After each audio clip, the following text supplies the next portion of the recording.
and this was one of those chapters that focused entirely on Luffy and his battle with Enel, which I thought was very, very well done. One Piece, chapter 280, Floating.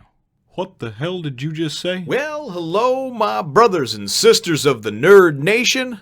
I, as always, am Jim, here to bring you another review on the terrifying tale, the electrifying story of One Piece. I'm just running out of things to say over there that are clever. I always try to think of something, but then it's like as I'm going and the camera turns on, all of a sudden, man, I just have a mental brain cramp / aneurysm.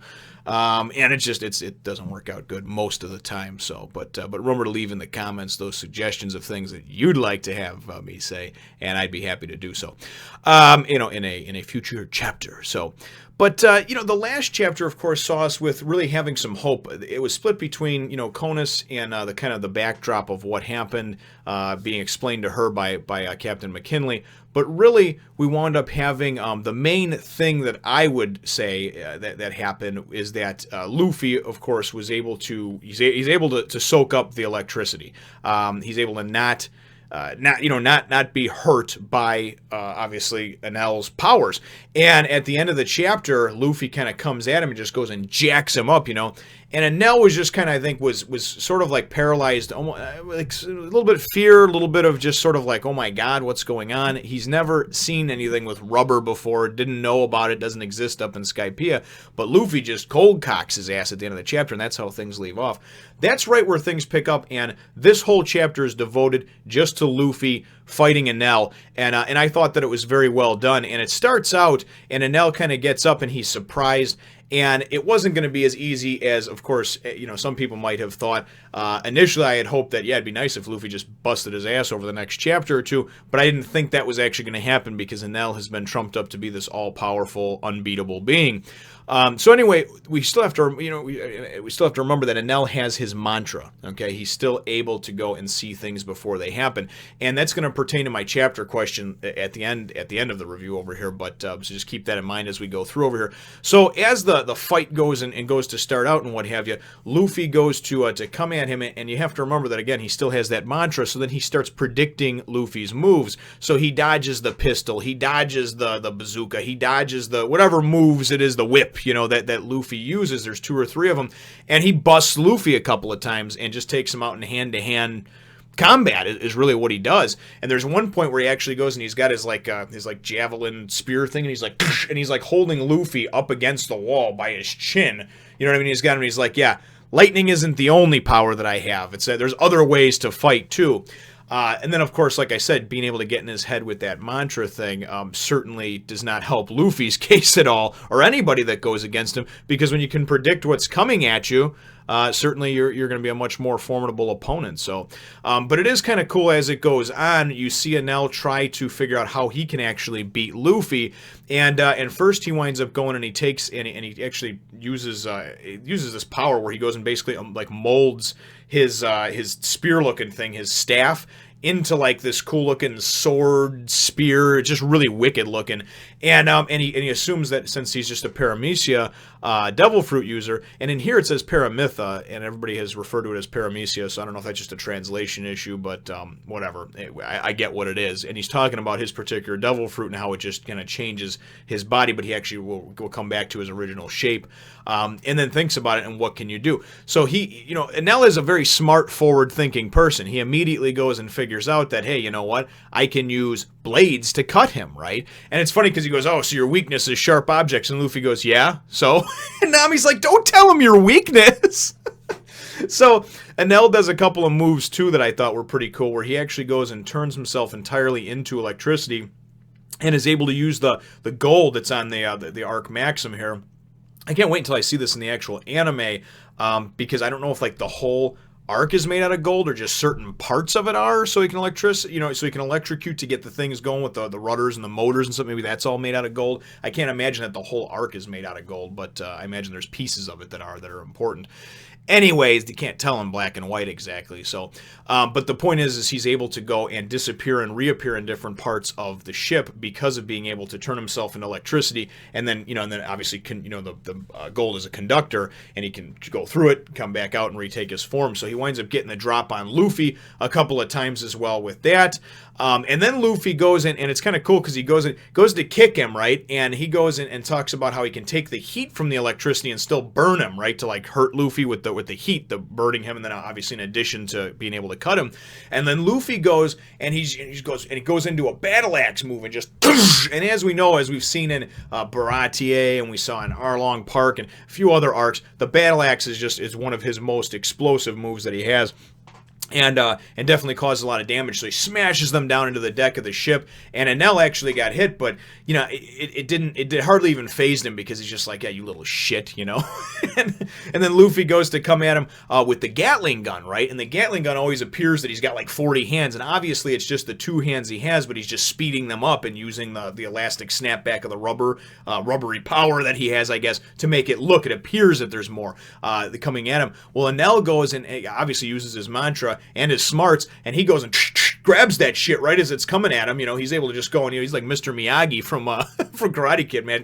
With the chopsticks. Anybody who's ever seen that, he grabs the fly out of midair, But that's what I looked at it as, like, because he was grabbed these lightning fast, fists that were coming at him for the Gatling gun. And then he goes and he whips Luffy down into the deck, and it definitely does not look good for Luffy. He goes and then says, you know what, we're going to go and get everybody can have a front row seat to the destruction of Skypiea. And he goes and he just, 200 million volt vari, or whatever that word is that he has, vari. But anyway, 200 million volts, though, and he charges up the Arc Maxim, and the Arc Maxim actually starts lifting up off the ground, man, which is great, And then you've got Pierre, Gonfal's bird horse thing, and Isa, and they're both sitting there, and Isa's like, what the hell should we do? Nami, Luffy, So, and Nami, for the most part, is just kind of silent most of the chapter, except for a couple of things, She thinks like, okay, Luffy can beat him, and then she kind of goes back and forth, and then she starts thinking in her head like, okay, what are we gonna do? Like, if Luffy takes him out quickly, but we're flying in the Ark, we'll save Skypiea, but we'll crash. And if Luffy doesn't beat him, we'll be okay, but then Skypiea will wind up, getting burned to the ground, crashing, whatever, right? Being destroyed. And it's really kind of this cool conflict in her. And then it gets to this point where Luffy goes and stands up. And this was, to me, this is probably one of the high points of the series, not just the chapter, okay? And this is just my personal take on it, so make what you will of it. That's fine. Anyway, he goes and he talks. He's lighting up the thing, the Arc Maxim. He's going to get going, blah, blah, blah. And Nami's having this inner monologue, and she's freaking, right? And then she goes and she's just like, what do we do, Luffy? And he's just like, quit your worrying, right? And he gets this real serious face right here. And I know it's kind of hard to tell with me just flashing it up here, but then he just goes and he says, you're a crew member of the future king of the pirates. Stop looking so pathetic. And I really liked how he did that, because you know what? Nami's always back and forth with things, and we're going to die. She's kind of like Usopp in that sense. She's not as scared of everything, but she is always complaining about shit, And Luffy's just like, cut the shit, man. You're in the crew of the future king of pirates. Stop acting and looking so damn pathetic. Start acting as such. You know what I mean? I'm going to be king of the pirates, and although it's a lofty goal to be sure, it's really neat to see that confidence in the way his attitude is. It's like, listen, don't second guess me. Don't ever think that we're not going to come out on top, right? Don't ever think that. I didn't even realize I was tucked in the whole time. Somebody should have told me. But I mean, I just love that. Just don't ever think that we're not going to win, Don't ever let there be doubt in your head. And that's what I got from it. So I really, really enjoyed that, I just thought it was great. And then, of course, you got him, king of the pirates, in control of what kingdom? You got the all-powerful Enel. And as you go and you see the Arc Maxim going and rising up to go and fly in there, and he's like, king of the majestic oceans of the world. And then he's like, yeah, that's quite impressive. Let's finish our business here in the sky. And it was neat because at one point, too, when Enel got jacked up with that battle axe or whatever, he got up and he kind of, went and was like, kind of like wiped off his face. I don't know if he had some blood or some dirt or whatever from it, and this is the first time this guy's ever had anybody really be able to probably touch him, at least since he's, eaten the devil fruit. I can only imagine that he's pretty much been untouchable, and that's how he's gotten to this state of mind and being. So, but anyway, that's how the chapter ends off. And really, I enjoyed my chapter question. You're certainly welcome to answer as well what your thoughts are on what Luffy said to Nami. I did enjoy that. I like that. I'd like to hear your thoughts on that. But my chapter question is as far as the mantra goes, right? Anybody who knows this, and if it's not too much of a spoiler, can't I just think can I think in my head like I'm gonna punch him with my left and then just go and instinctively swing right?